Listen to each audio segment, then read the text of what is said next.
I would like to now invite the second speaker of the session, Professor Anna Amador from the University of Buenos Aires. I'm pretty sure I've not pronounced it correctly, but hopefully an approximate one, from Argentina. She's going to talk on neural oscillations and birdsong rhythms. So over to you, Dr. Amador. Okay, I will try to make this work. We'll see how it goes. Well, I would like to thank the organizers for giving me the opportunity of being here. I'm really happy of being here and meeting some people that it's been years since I've seen them last, but also especially to have the opportunity to meet new people and students in India. So I will be here this week and also next week, and so I hope I can get to know you guys. Okay, so the title is Neural Oscillations and Birdsong Rhythms. So I guess I have to start telling you why songbirds, why we study songbirds. So because they are amazing animals, especially, I will tell you a couple of things, but they are amazing for many other stuff. So 40% of the birds, considering the whole species, learn how to sing. So they need a tutor to sing, and these birds are the songbirds, that is canaries, sparrows, nightingales, all these birds that make beautiful songs, parrots and hummingbirds. And why is this interesting? It's because the vocal learning occurs very rarely in the animal kingdom. So few species learn how to produce the song or speech in the human case. And also because the learning stages are very similar to the human learning stages. So, and with this I mean babies start just making sounds, asking for food, but then they start elaborating the vocalizations. But before that, they imprint like what we call an auditory memory. So they already understand what you're saying, but still they cannot produce the words. And they get like in a sensori-motor learning in order to produce the adult vocalization. So this happens in few species, and songbirds are one of these. So this is an important aspect. But also, and in general in birds, so you don't need to learn their song to produce some, so all the birds produce songs, but when they do this, they engage in a very fine motor control. So in order to produce their songs, they have to control the respiratory muscles, the vocal muscles, acoustic features. So all the things that we are doing when we speak, birds also had to do it. So they are a great animal model to study this. And especially because birds also have something very similar to vocal folds. So when they sing, they get to oscillate vocal folds. And so this is our main focus of attention in our lab, and they are really great. So I wanted to tell you a little bit about our lab first. It's in Argentina, and it's called the Dynamical System Lab. We do neural recordings, muscle respiratory recordings. We also record the behavior that in our case is going to be the song, and we analyze the behavior. And now we are also incorporating field recordings, so these are very interesting work that Gabo Mindlin will tell you about probably tomorrow. But all of this is embedded in dynamical system models. So I could say that our main focus in the lab is to shed light on dynamical mechanisms involved in the perception and generation of complex sounds. And we study the brain and the peripheral system in this process. Okay, so this is us. We are, as you can see, a very highly interdisciplinary lab. We have students from biology and from physicists. And we try that all the students make one of these experiments and also the modeling. So we think that is the best way to go, to do your own experiments, get your own data, and then analyze it, and then make models doing this as a group. Okay, so this was the introduction. Okay, so I told you about birds. Now I'm going to tell you about rhythms in the song. Okay, so this is a representation of the song. So you can see, okay, so this is, okay, so I can do this. Representation of the song. So this is a sonogram or a spectrogram. So this is frequency, this is time. So you are going to hear a canary song now, I hope.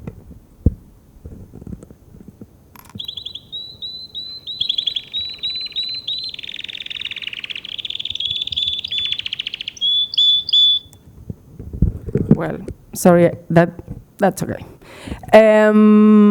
Okay, but you can hear that. So what I'm looking at, so basically you can distinguish this one that is a whistle. You can hear like beep, beep, beep. So this is this syllable. And the other ones were really fast for you to really make sense of that, and that is why this representation is really important. So with rhythms, what we are saying is, and we are choosing this particular species because in each, so this is one syllable type, but what this bird is doing is getting a specific rhythm within the syllable type. So you have another rhythm here and another rhythm here, and so on and so forth. So first of all, to start studying this, we want to study the behavior.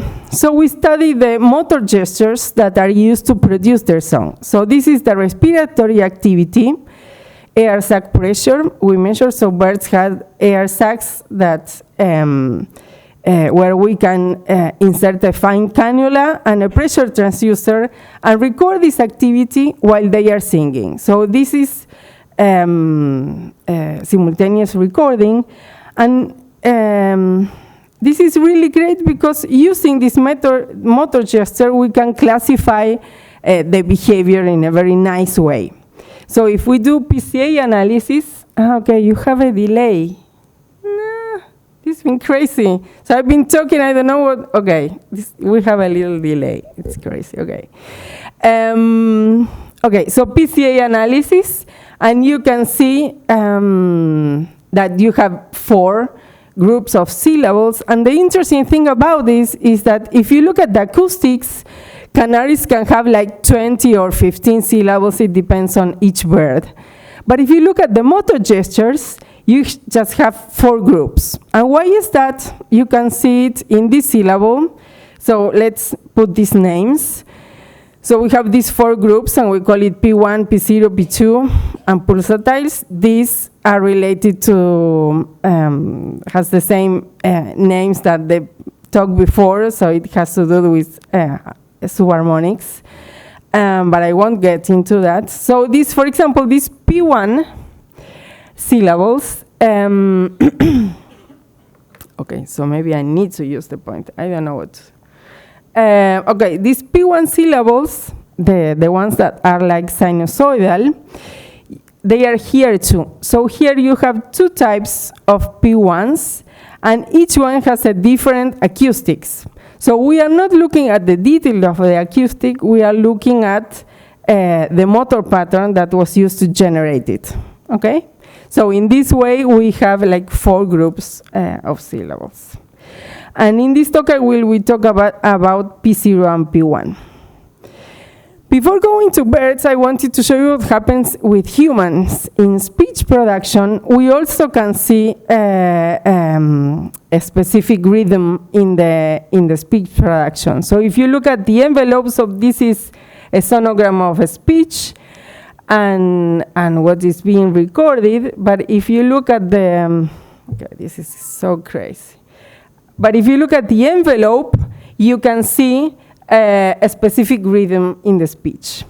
And if you look, and this is very nice because this is a work done by a former student in the lab with David Popple. And what Florencia did was also study the brain activity. So if you have the speech, you present speech to a human, and then you record neural activity, you can see that the neural activity synchronized to the vocal representation. So this is, you play an auditory stimulus and you record the brain. And the interesting thing about this is that these synchronizations enhances perception. So if you have a good synchronization, you will understand better what the person is saying. And if you mess up with the synchronization, that will also be kind of messy. Okay, so you can find rhythm in the brain of a human, and that relates to speech perception, and this is similar, like speech production or speech perception would be similar to birdsong production in my talk. So the question is, can we find rhythms in the brain of a songbird? So this is a brain of a songbird, this is a brain of a human, and this is the scale. So these are very different if you look at it. But there are some shared structures inside the brain. So if you don't look at as from the outside, but from the inside, there are several structures that are similar. And there is a lot of similarities indeed between the brain of a songbird and a human. So in order to ask if there are rhythms in the brain, we have to make this recording. So we do these recordings in the lab. We use these in-tank technologies, that these are like very cheap devices, like $6,000, and you can get up to 1,000 channels of recording. So this has been like really great. And for the first part of the talk, I will tell you about, we record with these neuronexus probes. So these are silicon probes. And so each probe is, this you can design it, and this is like a, you cannot see it here, but these are like 32 channels aligned, okay? So we are going to use that for record neurons in the brain. So this is what you have like in a raw data. But with this raw data, you can do two things. You can low-pass filter the data, and you will have what we call local field potential, or you can high-pass filter this data, and you get the spikes, okay? So I'm going to be talking about both of these. For you to have an idea, what we are going to do is we are going to present a sound that, for example, this is one syllable, and we are going to present the sound of the what we call birdsong song. Whenever you see boss, we are talking about the song of the bird. Each bird has its own song that had learned from a tutor.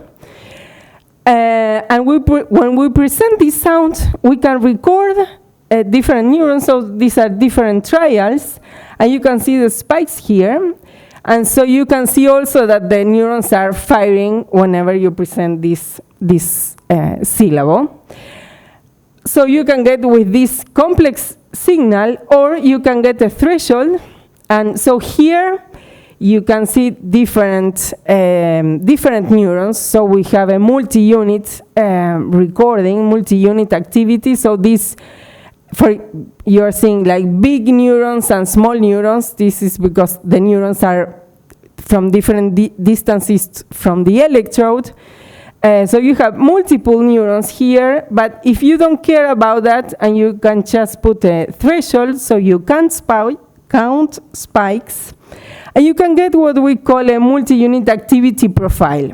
So here is just counting spikes in all these channels and using a sliding window.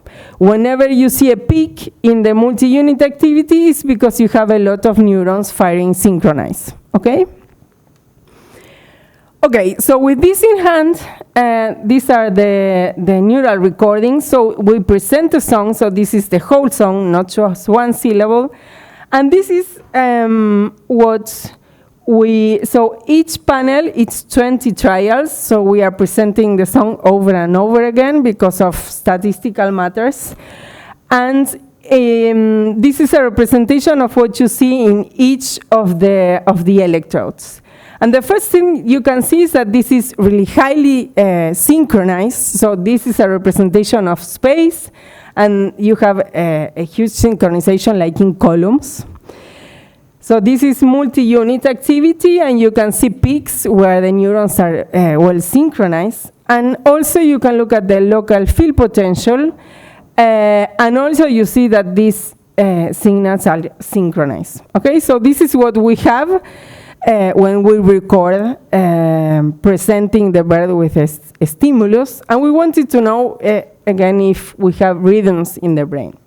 So if we look in detail, so again, this is the song that we're presenting. These are the syllables, and these are the LFP recordings. Each trial is in a different place of the brain. So these are the 20 trials are put together, and we are choosing from this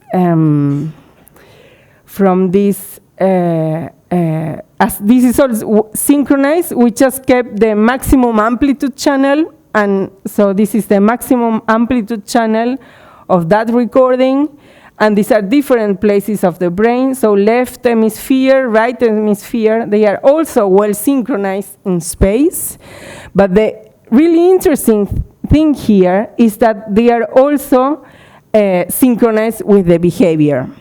Let's look this in detail. So this is, again, a song and the different syllables.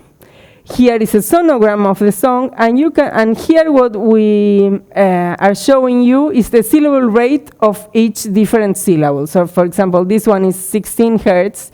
This one that is slower is like 3 hertz, and so on and so forth. So each syllable has each individual syllable rate. And if we look at the local field potential, you can see oscillations, but in order to quantify the oscillations, or to visualize the oscillations, this is a sonogram of the local field potential, and here you can see you have a well-defined frequency at 16 hertz that is the same number of the syllable rates. So whenever you have a synchronization, the local field potential, the specific frequencies of this oscillation is going to be related to the syllables. And this is the group data. If we plot the LFP average frequency and the syllable rate, we can fit this with an identity line, so a straight line. And you can see that this spans in a huge range of different syllabic rates, so from 4 hertz to 20 hertz, okay? And this is really cool because in general, when you look at LFPs, people in mammals or in humans, they are talking about beta oscillations, alpha oscillations, specific rates of these LFPs, but what we are seeing here is that we don't care about those general frequencies of the LFPs, but these are related strictly to behavior. And this is very evident in this species because of the rhythmicity of the behavior, okay? Cool, so we have rhythms in the brain that lock to the motor outputs, but this was just presentation of the song. So we were presenting the song to the bird and see how the brain respond. We wanted to see the same thing if the same thing happens in singing canaries. So these are harder experiments to do. First of all, you have to build a very light chronic device to implant to the animal. We do also this in the lab. So we manufacture the tetrodes. The tetrodes are 4 wires twisted, and we construct an array of 16 channels, so 4 tetrodes like this, and this is a reference. So each dot is 1 electrode. And the cool thing about building this stuff is that you can choose the geometry on the amount of channels you want to use. So here is what we built. The electrodes go in a micro drive, and with a screw, you can move the electrodes inside the brain. And here is where you plug the amplifier. So you can get the amplifier very close to where you are recording, and this is important because we have very small signals. Okay, so we built everything here. If anyone is interested in this is super cool because it's also super cheap and very and you can really as you are building it, it's not so hard to build, so you can build it to your desire or to your interest of where you want to record. Okay, I wanted to show you the real data, how looks the data when you're recording.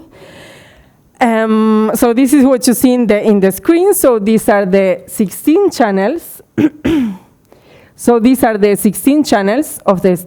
Each line, it's one tetrode. And this is, so here you can see the neurons. Here is the bird. And here is just like an oscilloscope catch of one channel. This is a movie, and the sound, it's nice because it's, so whenever you're recording, you plug this to a speaker because each spike makes a click, so you can hear the neural. I don't know how this is going to work. We'll see.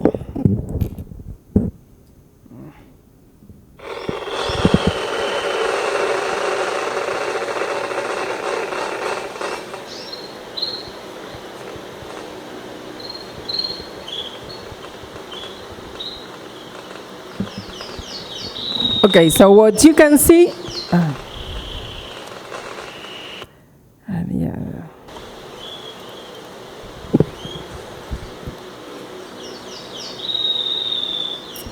Okay, so what you can see there was a lot of neurons firing while the bird was singing, and when the bird is not singing, the neurons just fire eventually, but not so much.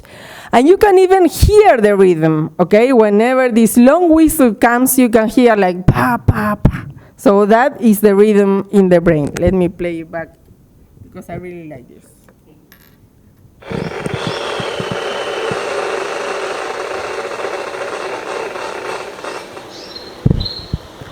Okay, so it doesn't get more evident than that. You have rhythms in the brain locked to behavior. It's so evident that you are questioning why are you giving a talk about this, but there is because things in the community of songbirds, we are trying to convince them that these are locked to behavior. So it's not so obvious, it seems. Okay, so these again are the LFPs. So we are getting the LFPs in the singing canaries. Each one, each color is a tetrode. They are all well synchronized. You can see the oscillations. And again, if we plot the frequency of the LFP and the syllabic rate, you have a straight line. Okay, so you have rhythms in a songbird brain. The local field potentials are locked to behavior in auditory responses and during sound presentation. Okay? Cool. So this is great, and there is also much more about this, but I wanted to tell you another thing that we have been doing. But there's a lot of things of synchronization. I show you like spatial synchronization, synchronization with the two hemispheres. So if everyone is interested, I can tell you more about it during the week. Okay, so going back to neurons, this is what we measure when the bird is singing, and as the movie I showed you before, the bird is singing these syllables, and you can see you can measure, you do the high pass filter and you measure the spikes. So you do a threshold, you put a threshold, so each dot is going to be a spike, okay? And you can see the rhythmicity in the neurons that are going together with the rhythmicity of the syllables, also here. So for example, these syllables are firing at the end of the whistle, and whenever you have an end, you have the neural activity. But the thing is like this. You measure few neurons, tens of neurons, 100 of neurons, thousands of, but the problem is that you have hundreds of thousands of neurons. You have so it's really hard to make sense about, well, you're recording individual neurons, but you want to know how this builds on and how this gets you to get the behavior. Okay, so this is very complicated, and this is why we use dynamical models. So we want to create a model to generate this complex behavior using minimum ingredients. And the complex behavior is going to be the motor patterns we're singing. So this respiratory activity that I show you.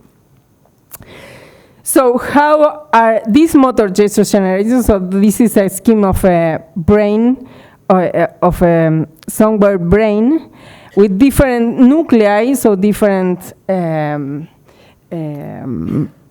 different places where neurons are wired in different places. So you have a lot of different pathways, auditory pathways, learning pathways. We are just going to leave the motor pathway because we are going to be asking the question how to generate this motor pathway. So you have a network of different neural nuclei, and we disentangle this network. So here what we are going to be working is representing each one with a neural network. Okay, so the most important ingredient of this is represented here.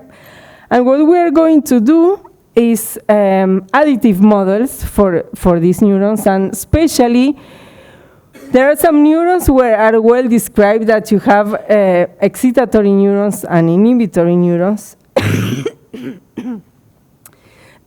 So we are going to use that very simple additive model. So we want minimum ingredients, so minimum amount of parameters.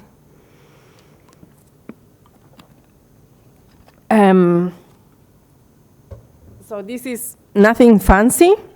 And the interesting thing about it is that whenever you have several neurons highly synchronized, you will see a peak in the average activity of the population, okay? So these are going to be excitatory neurons, inhibitory neurons interacting to each other. And so this is how we build the model. So putting everything together, we have the brain, we have our model with the equations for each of these neural nuclei, and we want to reproduce what we are seeing here, okay? But the question is also not only reproduce this, but we are going to be measuring in this place, the green place. So we have neurons in this green place. We want to know, we are going to be measuring that. So the question is, how are these neural activity translated to behavior? How we can build that neural nuclei. Okay. Yes, I'm finishing, yes.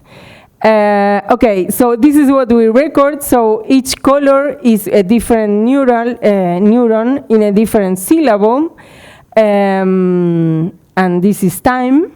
So if we group this data, because our model is from group data, you see clearly these oscillations, and also like a steady line, but these oscillations, and these oscillations are logged to the air sac pressure. So all of these are recordings we obtain in our lab.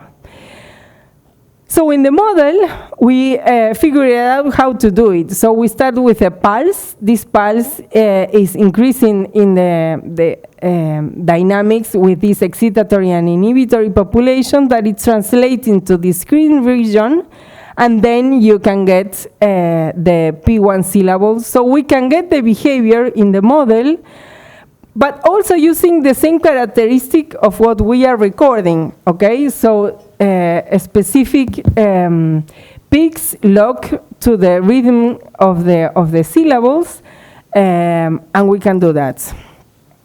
Also for this other type of syllables, these P0s, that they are interesting, again, these are different syllables recorded, but when we grouped it, you can see that these neurons are firing in specific places of the syllable.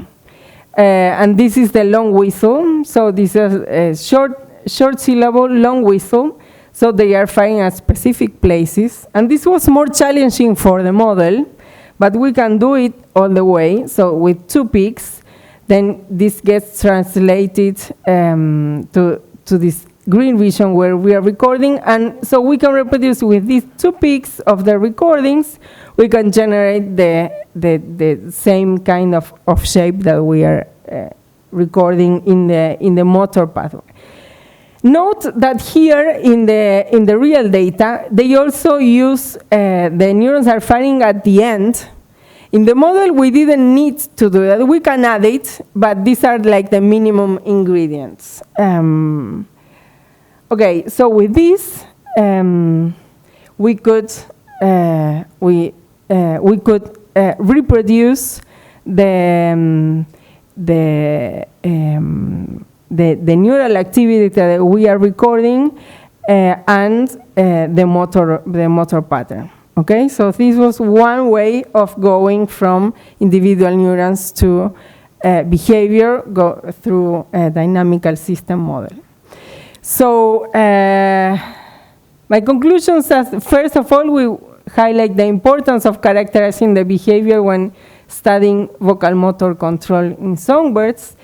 Rhythms in a songbird brain are synchronized with behavior. I hope you are convinced with that. A distributed neural code is proposed for the vocal motor control in the song system, and the neural recordings that we obtain in our lab suggest that there is a motor gesture-related neural code in the songbird brain. And with that, I thank you for your attention, and I thank my collaborators along the years, Gabriel Mindlin, Dan Margoliash, and my PhD students and postdocs, and the support. Thank you very much. Thank you, Dr. Amador, for an excellent talk. I wish we had some way of telling the birds that we are learning so much from their songs. We have time for about 2 to 3 questions. Any question from the audience? Yes. Really fascinating work. I was wondering, when you use the human, when you measure EEG from the humans, you have a way of putting the electrodes, like the 10-20 protocol and stuff like that. Do you have something similar, analogous for the birds as well? Because if you have the occipital, then you see the visual. What about the auditory? Do you have to plate the electrode specific places? Yes, exactly. So it's that, as you said, in humans you put electrodes, but actually the thing is that the advantage of working with animals is that you can do more invasive recording. So in this recording that I showed you, I am recording neurons from inside the brain. But it's as you say there, but you have to go to specific places. So we have stereotaxic coordinates, and we know where to go and look for auditory activity and specific auditory activity or motor control and all that. So yes, but we can go and really record from inside the neural nuclei and not from outside. Is it the same as humans, that you have the occipital for the visual, or is it different? It is kind of similar. So it's as I show you. So you have similar structures. Probably not in the same way, and not so you have to look it very carefully. But yes, so for example, it's in vocal learning, you have one specific, as in humans, you have the Broca area. Here in birds also you have specific places related to speech production, and you can find. One more, if I may. So your entrainment or synchronization that you see is pretty spectacular, because it's one-to-one correspondence, right? Subharmonics don't play a role? Not in what we've seen so far. So I think, so also it's interesting because, I mean, we are recording from a region that it wasn't trained during learning. So, and this is why this is so spectacular. So this is a one-to-one in the region where we are looking, but we think this is not where so in our model we are saying this is not the starting point. The activity is starting in another nucleus. So probably the subharmonics have a role, but in the whole network. Yeah. Okay. Yeah, thank you. Just one last question. Yes, please. Just thank you for the nice presentation. Like, I have a question regarding, like, do you have measurements of the birds when they are learning the songs? Because I'm curious about, like, if the synchronization patterns that you capture are more or less the same when they are learning and when they are, like, singing. Yeah, that's super interesting. We don't have it. We don't work with juveniles because they are much harder. It's much harder to make recordings in juveniles, and also much harder to interpret because when they are learning is when babies are babbling. The songs are very variable, so the syllables are not well defined. So it's much harder to relate the neural activity with the behavior. But there are some other laboratories that works with juveniles, but we don't do it. And the synchronization patterns that you get are more or less the same when they are singing and when they are, like, listening to the same song? Exactly, yes. These neurons are like mirror neurons in monkeys in the visual system. So they have the same pattern when they are hearing, when they are singing. And there's, in some species, we can record that they are also firing at the same time. So there is a synchronization between auditory and motor production. That is super interesting. Yeah. Thank you. So we have one real quick question. Yeah, I have. Oh, I'm sorry? it's me? Yeah. Who is good? Ah, yeah. Yeah, Okay, thanks. Nice presentation, really. And I have a question. I don't know if it was part of the question of our colleague Parmananda, but I didn't hear very well what he asked, so I may repeat it. It worries me when you make a model, and how do you compare with your experiments? Because, I mean, your model is trying to model neuron, while the experiments hardly detect a single neuron. That's the point. So how do you treat that? I'm not sure I understand the question. So I have the neurons, the individual neurons. You have the individual neuron in your model, and you have your experiments. I mean, the point is, can you measure a single neuron? Hardly, isn't it? So I can measure I can measure the individual neurons. And with this model, what we are saying is that with these individual neurons firing at these particular times during the song, we can generate the motor pattern. So we are not in the detail of the model. So we are not interested in saying, well, this is the only model that can get you to the behavior from the neurons. But it's just to make a proof that with these individual neurons, we can get the motor behavior. Yeah, but I mean, then my question is, how small are your detectors of the neurons? They are very small. So I can measure. How much?